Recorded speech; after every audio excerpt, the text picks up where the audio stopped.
Buenas tardes, docente Fiorella Farmán. Mi nombre es Maya Gabriela Melologo, de la Facultad de Turismo, Hotelería y Gastronomía, de los cursos de Defensa, Desarrollo, Educación Ambiental y Desastres Naturales y Ecoturismo. En esta ocasión yo estoy presentando las inundaciones en la quebrada Yumantay de Pucallpa, Ucayali. En este momento vamos a presentar los aspectos generales. Los aspectos generales podemos ver la elaboración del informe de evaluación de riesgo de desastres anti-inundación fluvial en Pucallpa, provincia de Coronel Portillo, departamento de Ucayali.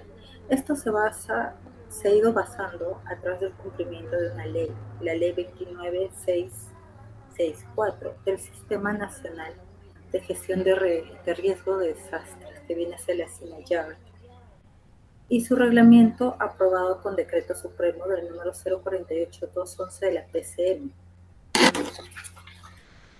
Entre ellos tenemos los objetivos específicos, que el punto número 1 es realizar la caracterización física, social, económica y ambiental de la zona del estudio, así como también identificar y establecer los niveles de peligro de inundación fluvial existentes en la zona de estudio y elaboración del mapa del peligro respectivo. El siguiente punto es analizar y establecer los niveles de vulnerabilidad que presenta la zona de estudio ante el peligro de inundación fluvial y elaborar el mapa de vulnerabilidad respectivo, así como también proponer medidas estructurales y no estructurales identificadas como parte de este estudio, orientadas a la reducción de riesgo de desastres por inundación fluvial en la zona de estudio, que viene a ser la quebrada de río Chumantay. Entre la justificación tenemos el área de estudios que se ubica en el departamento de Ucayali, considerado como una de las zonas con mayor intensidad de precipitaciones. Debido a ellos, es necesario conocer los riesgos asociados a la ocurrencia de eventos de inundación fluvial, que el deficiente conocimiento de los riesgos del origen natural que afectan las áreas urbanas constituye una de las causas principales de la ocurrencia del desastre natural.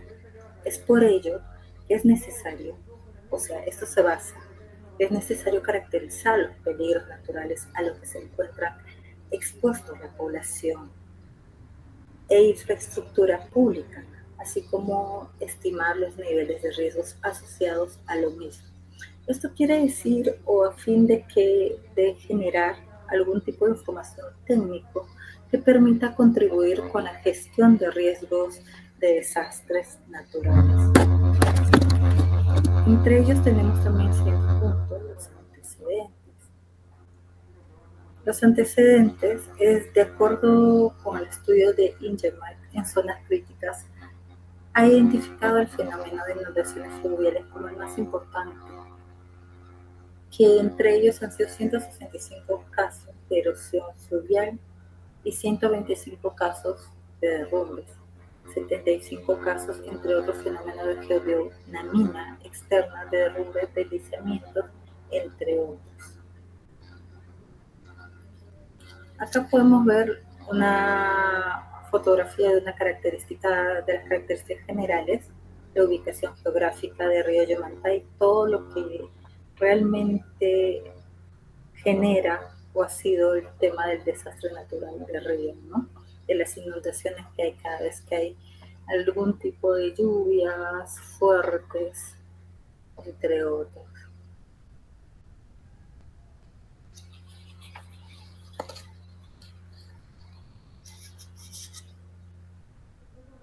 Está en la ubicación geográfica, digamos, es la cuenca de Yumantay, que es el tramo que corresponde desde la avenida Aeropuerto hasta el Jirón José Balta, que se encuentra ubicado en la provincia de Coronel Portillo, departamento de Ucayali. El siguiente mapa es las vías de acceso, ¿no? Este acceso es desde Lima hasta el distrito de Callería, que se realiza a través de vías asfaltadas en buen estado de conservación, que se realiza por la carretera Federico Basadre, que se une Entre Pucallpa, Tingo María, La Oroya y Lima, que está entre 843 kilómetros recorrido, ¿no? Es decir, el tramo que demora. Tenemos aquí también el tema de las características de la población. Entre ellos tenemos dentro de la población, tenemos la característica de la población, el punto de la población, que viene a ser entre uno de ellos se dividen en dos, que viene a ser la población total y población según grupos de edad. Dentro de la población total cuenta con una población aproximada de 1.595 habitantes, de acuerdo al estudio realizado en la zona, comprendido por 287 manzanas aproximadamente según el estudio que se realizó. El siguiente punto tenemos la población según grupos de edades. De acuerdo con la información proporcionada, se tiene una población de 1 a 14 años, representa el 21.08%, y de 1 a 29 años un 20.93%, y de 30 a 44 años entre 16.88%, de 45 a 64 años entre un 27.51%, y personas adultas de 65 años representan entre un 13.68% en total del distrito de Callería.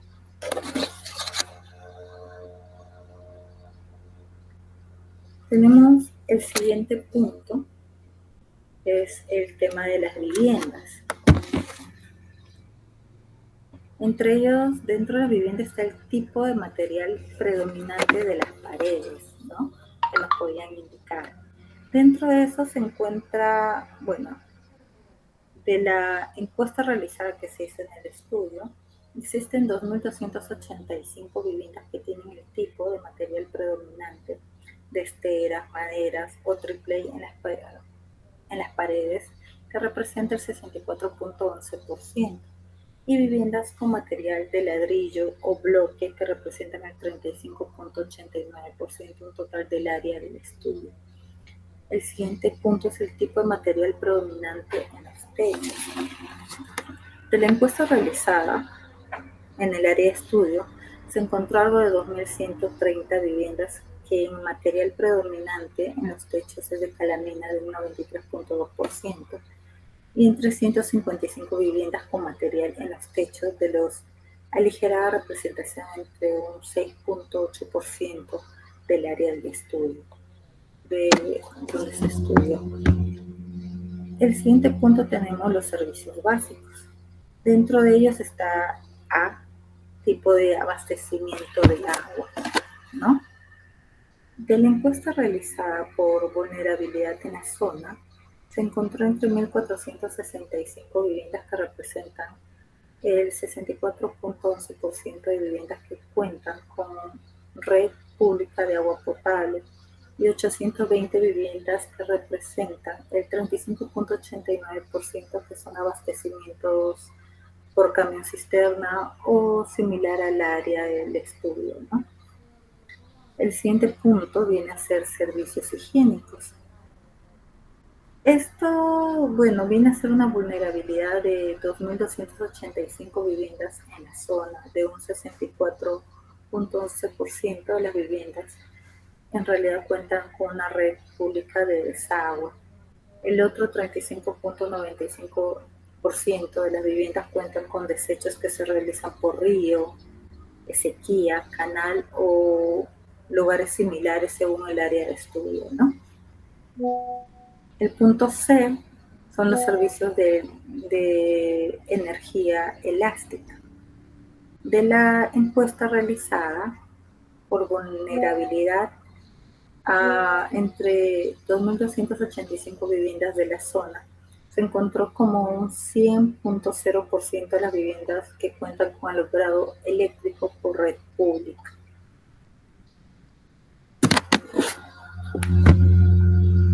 Si predominamos en el aspecto económico, encontramos dentro de ellos la actividad económica según el centro de labor. De acuerdo con la encuesta que se realizó, son 2.285 viviendas en la zona. El 99.7% de la población son trabajadores independientes y el 0.3% de la población son empleados. Vamos al siguiente punto. Acá podemos ver las características físicas que están divididos por geomorfología, pendientes y textura del suelo. Entre la geomorfología, en el ámbito de estudio, se encuentra ubicado dentro de una gran llanura aluvial, dentro del cual es más detallado, que se pueden distinguir unas siguientes, digamos, unidades geomorfológicas relacionadas al ámbito de estudio, de las cuales son a base del cauce de quebrada, lagunas, terrazas bajas de inundable y terraza baja y terraza media. En los pendientes podemos encontrar una ligera inclinación, es decir, que se encuentra entre un menos de 2%, ¿no? En la textura del suelo podemos ver, según los estudios, son profundos de textura franco-arcilloso. ¿Qué quiere decir esto? Que en consecuencia da una velocidad de infiltración entre 5 y 10 milímetros por hora, lo que permite una evacuación de exceso de agua medianamente lenta.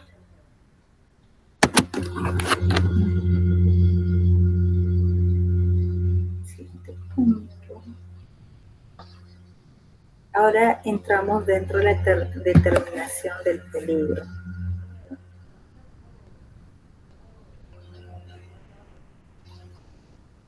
Dentro de la determinación del peligro podemos encontrar la identificación del peligro.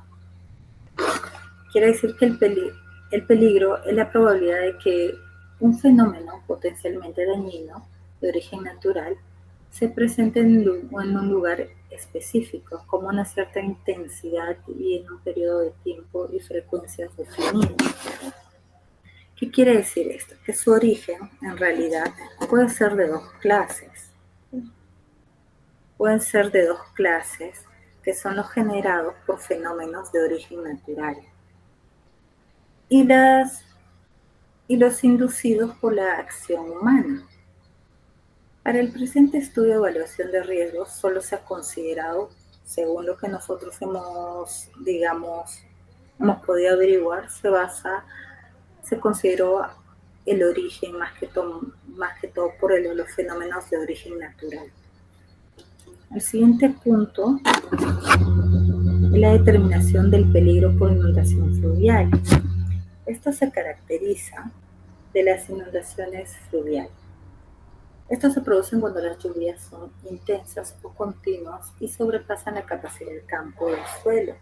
El volumen máximo de transporte de río es superado y el cauce principal se desborda e inunda los terrenos circundantes. ¿Esto qué quiere decir? Que la llanura de inundación o franjas de inundación son áreas de superficie adyacente a ríos o riachuelos sujetados a inundaciones recurrentes. Esto puede ser debido a la naturaleza cambiante.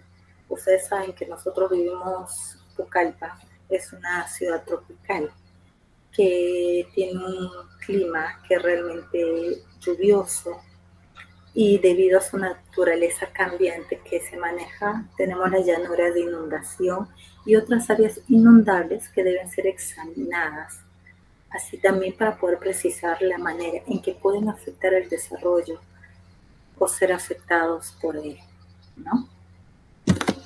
Entre otros tenemos el siguiente punto, la metodología. La metodología indica que para determinar el nivel de peligro del fenómeno de inundación fluvial se utilizó la evaluación de riesgo originado por fenómenos naturales, versión 2 según el CENEPRO, ¿no? Entre ellos se consideran las siguientes variables, que son la geomorfología, el pendiente y textura del suelo. Dentro de la geomorfología se refiere al tipo de material presente al lugar y a su proceso que se dio origen, así como el tipo de terreno, ¿no?, que podría indicar. Esto se consideró según las siguientes unidades, que viene a ser el cauce de quebrada, que se mencionó hace un instante, las lagunas, las terrazas bajas, inundable, y las terrazas bajas y terraza media. El siguiente punto, que viene a ser el pendiente, esto realmente es muy variable y también muy importante debido a que los terrenos planos son más susceptibles al peligro de inundaciones fluviales. Y el tercer punto, y no menos importante, es la textura del suelo. Este es importante, ¿por qué? Porque influye mucho en la propiedad de la infiltración del agua con el suelo, siendo la infiltración más rápida en suelos arenosos y más lenta en los arcillosos, influenciando y que permanezca anegado al terreno por el agua que no puede circular. Así también se puede facilitar el trabajo, que quiere decir que se esquematizó un gráfico que sintetiza los parámetros intervenientes en la determinación del peligro post-tsunami. Aquí en la siguiente diapositiva se puede ver que tenemos el gráfico que está dividido por la geomorfología, pendiente y la textura del suelo. Adicionalmente, va la precipitación diaria y el siguiente punto, que viene a ser la altura de inundación. La geomorfología pendiente y la textura del suelo están unidos junto con el factor condicionante, así como la precipitación diaria está unido al factor desencadenante. Estos dos van con la combinación, con el análisis de susceptibilidad del territorio, así como la altura de inundación también está unido al parámetro de evaluación del fenómeno, que todo este conjunto va unido al simple hecho, al peligro de las inundaciones que pueda haber en esa zona de callería de río Yomancay. Acá podemos ver, realmente podemos definir la definición del escenario que viene a ser los niveles de peligro por inundación fluvial, ¿no? Acá tenemos un pequeño cuadro que que lo dividí con niveles de muy alto, alto, medio y bajo. Entre los rangos, que viene a ser el muy alto, está en un 0.261 menos igual de peligro, al igual que menos igual al 0.451. En el alto tenemos el 0.151 menos igual el peligro a menos a 0.261. En el lado medio tenemos al 0.086 del menos igual peligro del menos 0.151. Y en el bajo tenemos el 0.051 menos igual el peligro del menos 0.086. En el siguiente cuadro podemos ver el tema del peligro, ¿no?, de las áreas, que viene a ser el tema de la susceptibilidad física, justo lo que estábamos hablando en la diapositiva anterior, y el parámetro de evaluación del fenómeno. Esto, bueno, se puede dividir a través de factores condicionantes, factores desencadenantes, que vienen dentro de ellos el valor, el peso y el valor del peligro en total, ¿no?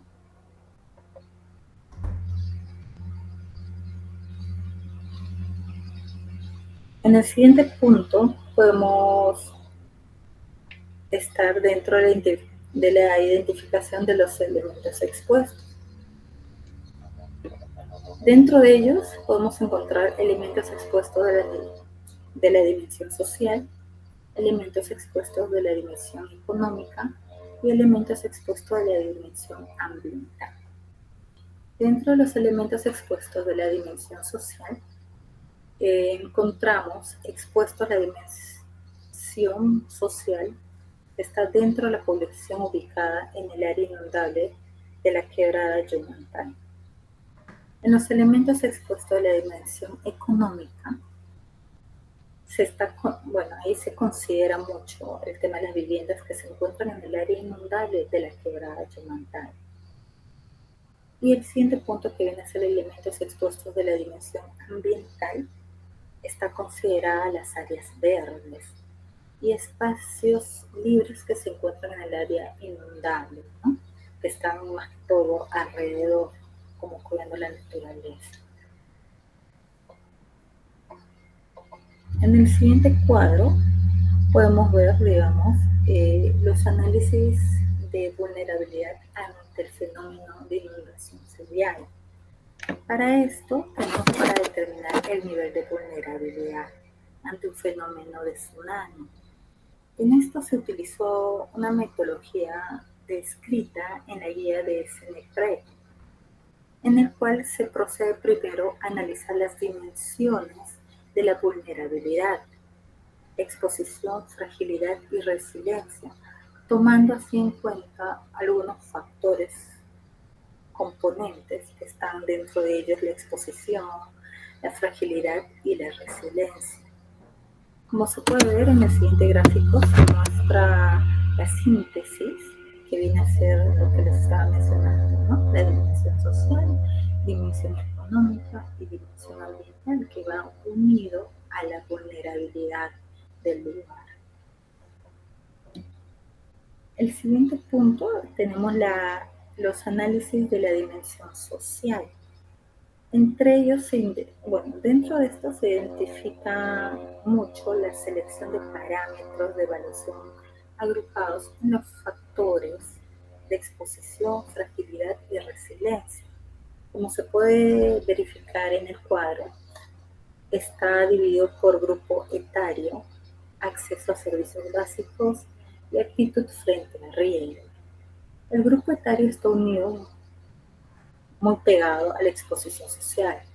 El acceso a servicios básicos va unido a la fragilidad social y la actitud frente al riesgo va unido a la resiliencia social. Todo esto es un conjunto de la dimensión social que está pasando alrededor de la quebrada, de todas las personas que son afectadas más que todo. Cuando yo también, ¿no? El siguiente punto es el análisis de la dimensión económica.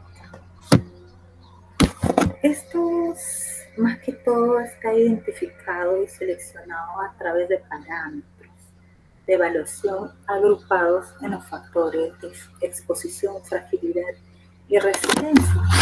Véase en el cuadro, acá tenemos la ubicación de la infraestructura frente al peligro, que va muy unido en la exposición económica.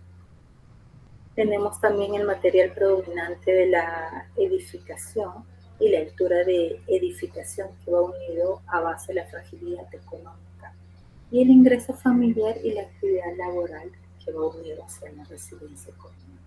Todo esto viene a ser un factor de la dimensión económica que sufren las personas alrededor, el gobierno, al momento de querer hacer el tema de la mejoría de esa zona. En el siguiente punto tenemos el análisis de dimensión ambiental, ¿no?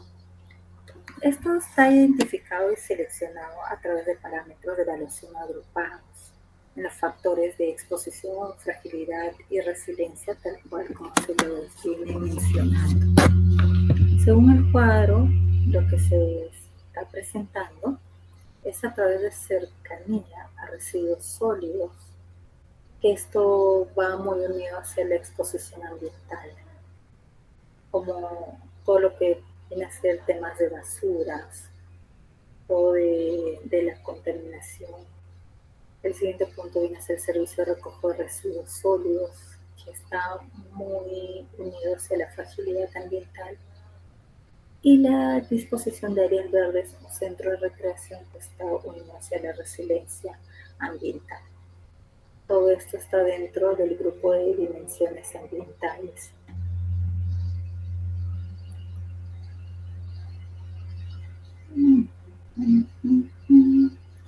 Bueno, en este punto vamos a entrar el área de cálculo de riesgo.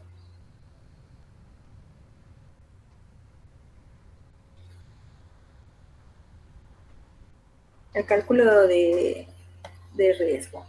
Dentro de ellos tenemos la metodología, ¿no? Que es el riesgo de la función del peligro por la vulnerabilidad, donde R representa riesgo, S representa función y la P viene a ser el peligro con intensidad mayor o igual durante un periodo de exposición total. Y V viene a ser una vulnerabilidad de un elemento expuesto a él. Para estos efectos prácticos de riesgos es igual a peligro por vulnerabilidad, ¿no? Entre ellos tenemos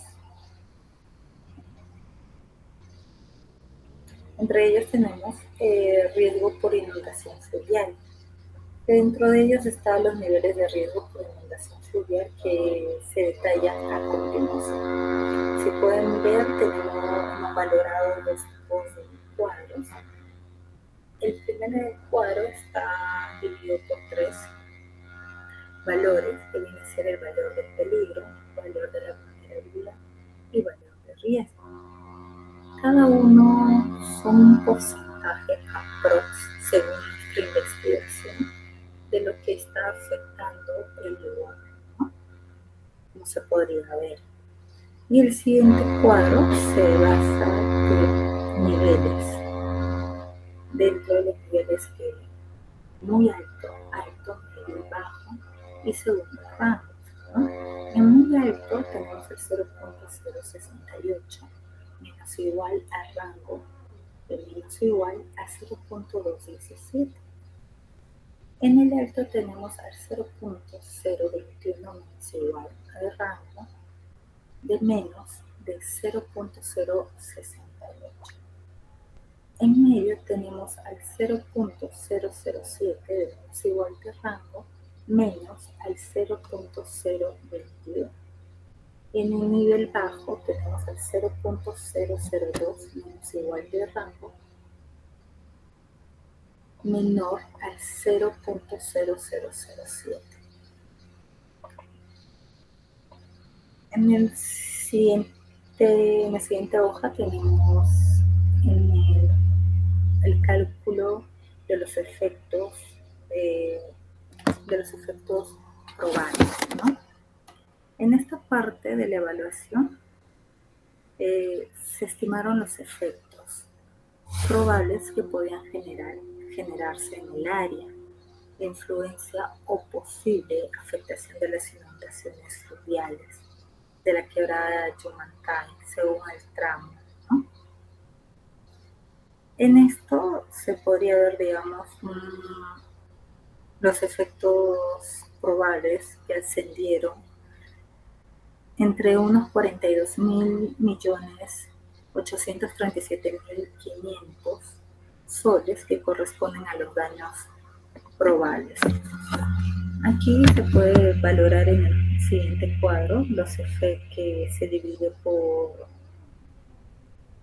lo dividimos en dos tramos, que vienen a ser los daños probables y las pérdidas probables. Entre ellos están, dentro de los daños probables, estamos viendo las viviendas construidas con material de concreto, viviendas construidas con material de precario, instituciones educativas, vía de transporte, pilón público y alumbrado público, que en realidad es algo que la mayoría que viven alrededor de ríos son muy damnificados, ¿no? Entre ellos podemos valorar la cantidad, el costo unitario, ¿no? Los días, el total y daños probables. Dentro del siguiente punto de en las pérdidas probables tenemos las horas de trabajo tardíos, ¿no? Sobre todo las personas del área administrativa, horas perdidas de clases lectivas, costos de adquisición de carpas, costos de adquisición de módulos de vivienda y gastos de atención de emergencia. Y podemos encontrar dentro de ellos el tema de cantidades, costo unitario, los días afectados y el total de los gastos, ¿no? E incluso la cantidad de pérdidas probables que podría haber y los daños probables dentro de ellos. En el siguiente punto podemos ver, digamos, el control de riesgo.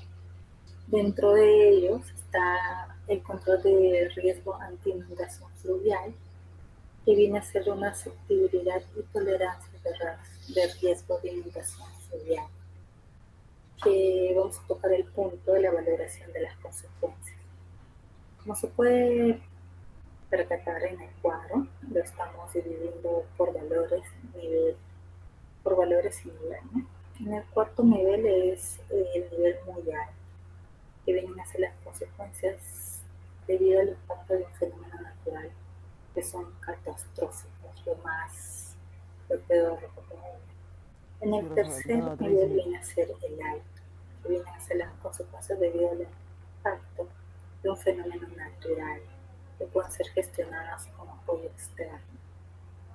En el nivel 2 tenemos el medio, que vienen a ser las consecuencias debido al impacto de un fenómeno natural, que son gestionados con los recursos disponibles. Y en el 1 tenemos el muy bajito, ¿no? Que son las consecuencias debido al impacto de un fenómeno natural que pueden ser gestionadas sin dificultad.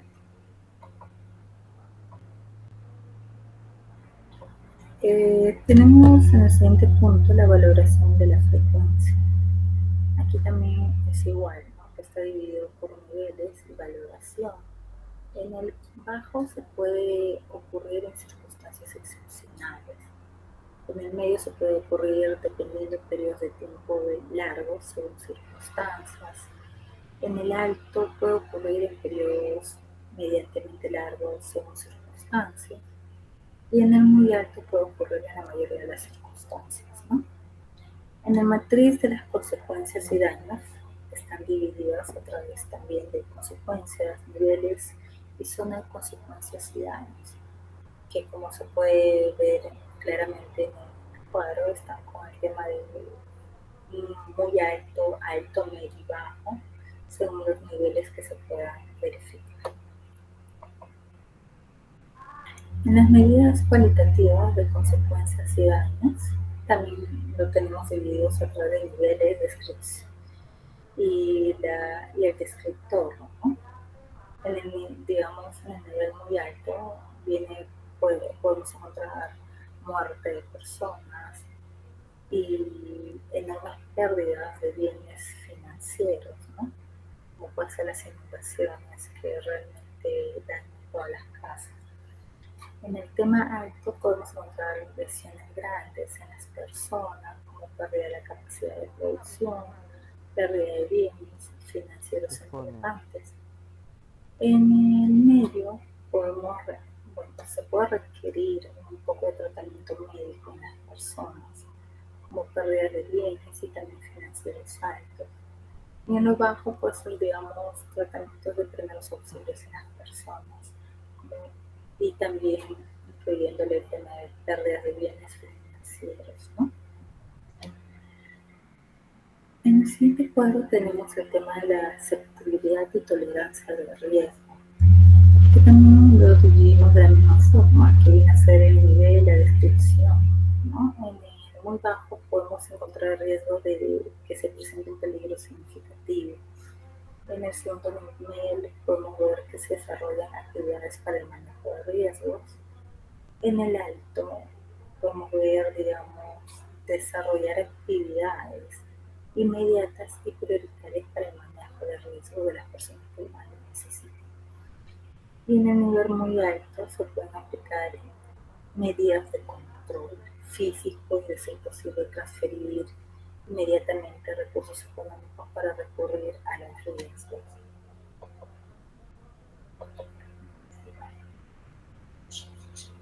El siguiente punto tenemos dentro de ellos la matriz de asertividad y tolerancia a riesgo, que es, por lo que pueden ver en el cuadro, está dividido a través de riesgos inaceptables, tolerables y riesgos aceptables, como también riesgos inadmisibles, ¿no? Y riesgos inaceptables. Se puede verificar ahí. También tenemos el tema del nivel de priorización, ¿no? Según el valor, tenemos, digamos, en el cuarto nivel tenemos la inadmisible, que es la etapa 1. En el nivel 3 tenemos la inaceptable, que es realmente el nivel de priorización número 2. Digamos, en el tema de valor 2 tenemos la tolerable, que viene a ser un nivel de priorización 3, y el nivel 1, que viene a ser la aceptable, que viene a ser el nivel de priorización 4.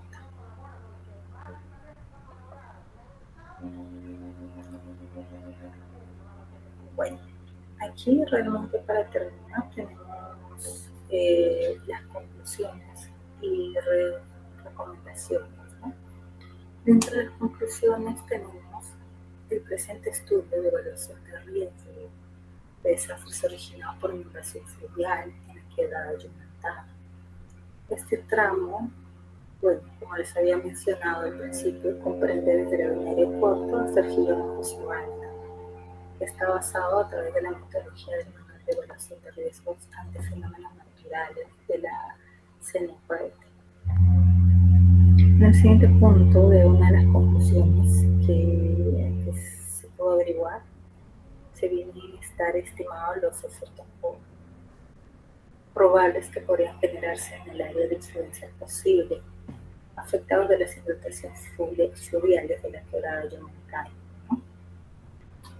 También podemos realizar riesgos de evacuaciones que concluyen un nivel de peligro por inundaciones fluviales de área de estudio que presentan niveles muy altos, medios y bajos, como les iba mencionando a través de los cuadros.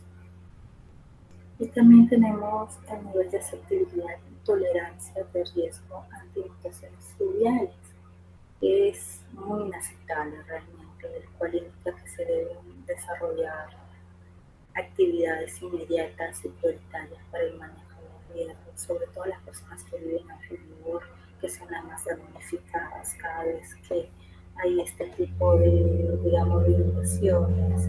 Muy aparte que hay el tema de inundaciones, hay el tema de contaminación, es un río muy contaminado, que al momento de que hay una lluvia muy fuerte, aparte de arrasar con las casas, afecta con el tema de personas, con el tema de salud, porque es un río demasiado contaminado.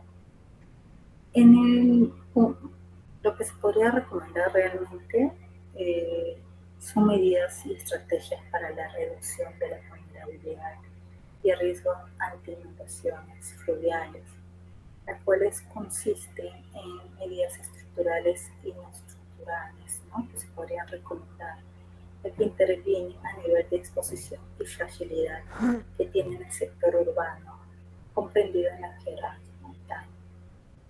Entre ellas realmente se recomienda la evaluación de las medidas estructurales y no estructurales, entre otras.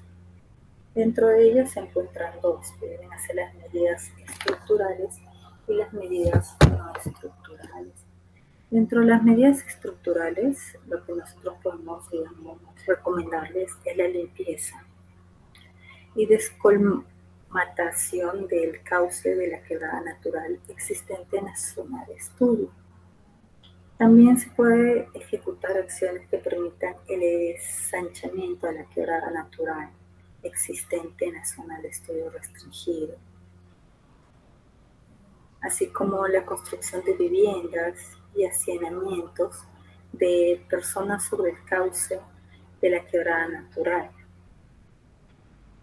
También lo que se le podría indicar es dar mantenimiento a la infraestructura hídrica. Existen en la zona quebrada natural, tales como canales y desagües, que permitan que el flujo de agua no se obstaculice en temporadas de lluvias. En unos momentos les voy a mostrar algunas imágenes de esa quebrada, que realmente está muy aparte de contaminada, realmente se ha vuelto un basural lleno de basura, que al momento de que vienen las lluvias hace que se estanque y sobresalga del canal por el mismo hecho que no pueda correr por tanta basura que existe, ¿no? Y también lo que se podría indicar son de poder colocar señalizaciones para identificar la quebrada natural y restringir su ocupación cada vez que hay este tipo de, digamos, lluvias fuertes, como se podría indicar. Y en las medidas no estructurales, lo que se podría recomendar es realizar la declaratoria de la zona de muy alto riesgo a todos los lotes ubicados sobre el cauce de la quebrada natural. Dado que la zona con mayor, digamos, peligrosidad identificada a fin de reducir el impacto de lluvias sobre las viviendas y la infraestructura que existen alrededor de la zona, ¿no? También se podría indicar, bueno, una recomendación, que se podría hacer un análisis de situacional del estado legal de los lotes ubicados cerca, sobre el cauce de la quebrada, ya que a fin de establecer, que se podría establecer medidas orientadas al cambio de zonificación de dichos predios a fin de restringir la ocupación del cauce. También se podría formular proyectos de inversión pública para la canalización de todos los caños y quebradas naturales que cruzan la ciudad de Pucallpa, a fin de reducir el nivel de riesgo de viviendas, la infraestructura y las personas, ¿no?, que puedan ser damnificadas o dañadas. También la Municipalidad Provincial de Coronel Portillo, lo que pienso podría ser ejercer un mayor control y fiscalización de las áreas de riesgo identificadas en el presente estudio. Más que todo con la finalidad de que no se incrementen a raíz de la ocupación sin planificación que realizan algunos pobladores, generando riesgos de origen antrópicos.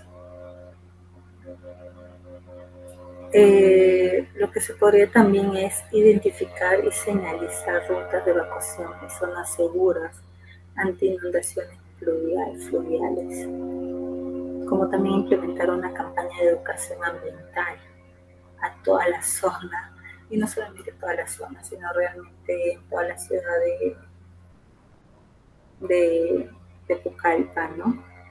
Ya que para poder generar un poco de conciencia o de protección sobre la quebrada natural existente a fin de no obstaculizar su cauce con construcciones, como no arrojar desperdicios sólidos o líquidos o plásticos, entre otras cosas. Aquí si lo pueden ver, tal cual como unas imágenes que he podido obtener. Si se dan cuenta de todo lo que les estaba comentando, como en realidad este río, ¿no?, súper contaminado, lleno de basura, que es un río que realmente no corre por el tema de tanta basura que queda ahí estancada. Eso es, digamos, en el gráfico número 1, la primera fotografía, y la siguiente fotografía es eso, la cantidad de basura, ¿no?, que se puede reflejar en estos momentos. Por eso realmente sería muy bueno implementar una campaña de educación ambiental a toda la zona, digamos, a toda la zona de estudio. Y como les dije, no solamente al área de estudio, sino a toda la ciudad de Ucayali, de Pucallpa, para poder crecer mucho más como un lugar turístico. Ante todo, muchísimas gracias. Esa ha sido mi presentación de las inundaciones de la quebrada Yumatán de Pucallpa Callao. Espero que les haya gustado. Muchísimas gracias, la docente Fiorella Fernández. ¿Sí? Muchísimas gracias, que tengan excelente tarde.